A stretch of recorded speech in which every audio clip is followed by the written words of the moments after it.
Have you ever looked at a celebrity who went bankrupt after earning millions?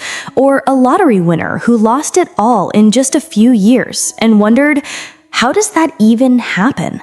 It's not because they didn't have money. It's because money is never just about numbers. It's about behavior.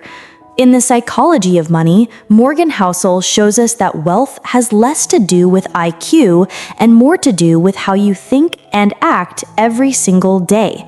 Two people with the same paycheck can end up in completely different financial realities. One broke, one financially free, simply because of the choices they make.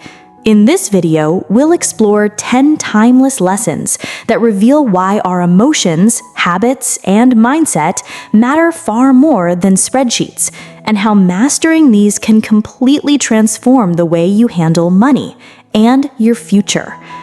Money might look like simple math on the surface: earn, save, invest. But if that were the whole story, everyone with a calculator would be rich.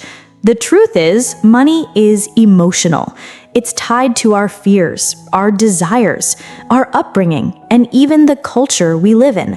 That's why some people who make six figures still live paycheck to paycheck, while others quietly build lasting wealth on modest incomes.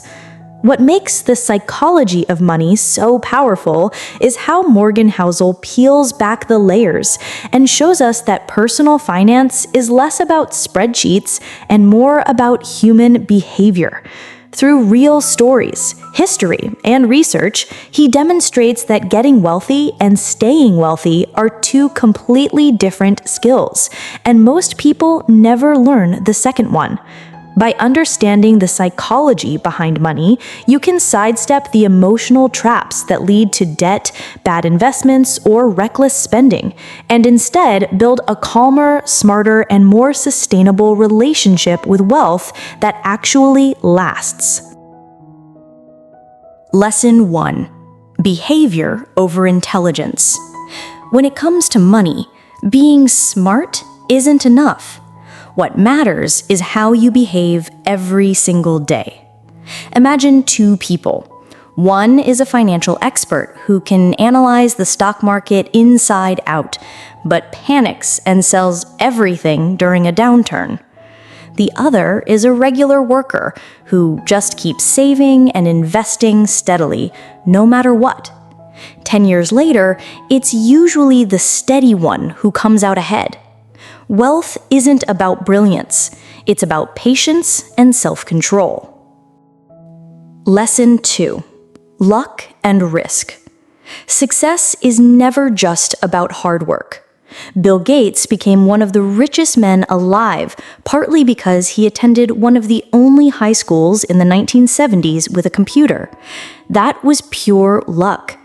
On the other hand, many equally talented people never had that opportunity. Luck and risk are two sides of the same coin. It's a reminder to stay humble about our wins and compassionate about others' struggles. Lesson 3: Everyone has a unique money story. Nobody is crazy with money. They're just shaped by their own experiences. Someone who grew up during the Great Depression might hoard cash under their mattress. Someone who only lived through good economic times may borrow and spend freely. For example, a person who watched their parents lose a home might always be extra cautious about debt. Understanding these personal money stories helps explain why people make the choices they do. Lesson 4: The power of compounding. Compounding is like planting a tree and watching it grow. At first, the growth seems small, but over decades, it becomes massive. Warren Buffett made over 90% of his fortune after age 65 because he simply let compounding work. Think of it like this. Saving $100 a month doesn't feel huge, but do it for 30 years with steady growth, and you're sitting on a small fortune. Time is the secret ingredient. Lesson 5: getting wealthy versus staying wealthy. Making money and keeping money require two different mindsets. To build wealth, you often need optimism, risk-taking, and courage. But to keep it, you need caution, humility, and even fear. Take lottery winners as an example. Many go broke within a few years because they know how to get money, but not how to manage it. The game changes once you've earned it. Lesson 6. Avoid lifestyle inflation. The biggest trap people fall into is always wanting more. You get a raise, you buy a bigger house. You get a bonus, you upgrade your car. Before long, you're working harder just to keep up. Real wealth is knowing what enough looks like. A modest house and a reliable car might not impress others, but they give you something far more valuable: peace of mind and freedom. Lesson 7. Wealth is what you don't see. We often mistake spending for wealth.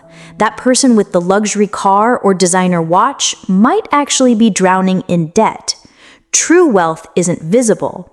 It's the money quietly invested, the savings that give you security. For example, the millionaire next door might look ordinary, but behind the scenes, their money is working hard, compounding and growing. Lesson 8. Reasonable beats rational. Sometimes the perfect financial decision isn't the best one for you. For instance, the rational thing might be to invest every penny for maximum growth. But if that keeps you awake at night worrying about market crashes, it's not worth it. It's better to make choices that are reasonable and sustainable, ones you can stick with long-term without stress. Lesson 9. Plan with a margin of safety. Life is unpredictable. Jobs get lost, markets crash, emergencies happen. That's why you need a margin of safety. Extra room in your plan to absorb mistakes. Don't borrow to the max or bet everything on one investment. Think of it like building a bridge designed to hold 10,000 pounds, but only driving 5,000 pounds across it. That cushion is what keeps you safe when things go wrong. Lesson 10. Time is the ultimate wealth. At the end of the day, the greatest luxury isn't cars, houses, or vacations. It's control over your time. True wealth is being able to wake up and decide, I can spend today however I want.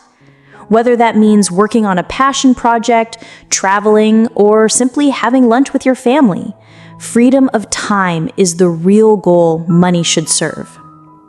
These lessons aren't just abstract theories. They're backed by real-life stories that prove how powerful behavior can be with money. Take Ronald Read, a humble janitor and gas station attendant in Vermont.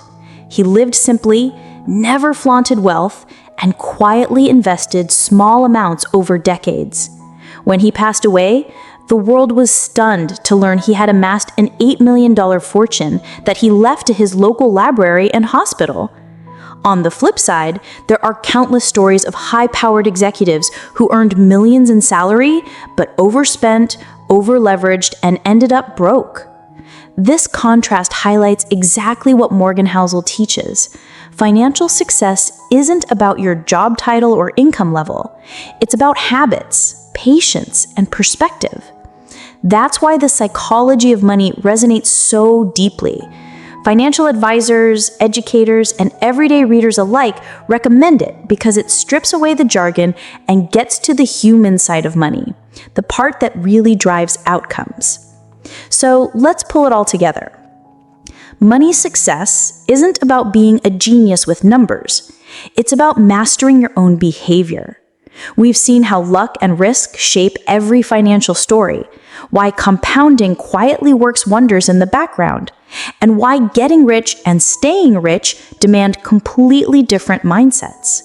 We talked about resisting the pull of lifestyle inflation, remembering that real wealth is often invisible, and making reasonable choices you can stick with instead of chasing some perfect formula. Most importantly, we learned that planning for uncertainty, knowing what enough means, and valuing time and freedom over status are the true markers of financial success. These aren't just theories, they're timeless principles that anyone, at any income level, can apply to build a healthier and more resilient relationship with money. Thank you for staying with us until the end. If this summary gave you a new perspective on money and how it truly works, make sure to hit that subscribe button so you don't miss future insights that turn powerful books into practical lessons. We appreciate you being part of the One Book a Day community, and we can't wait to see you in the next video.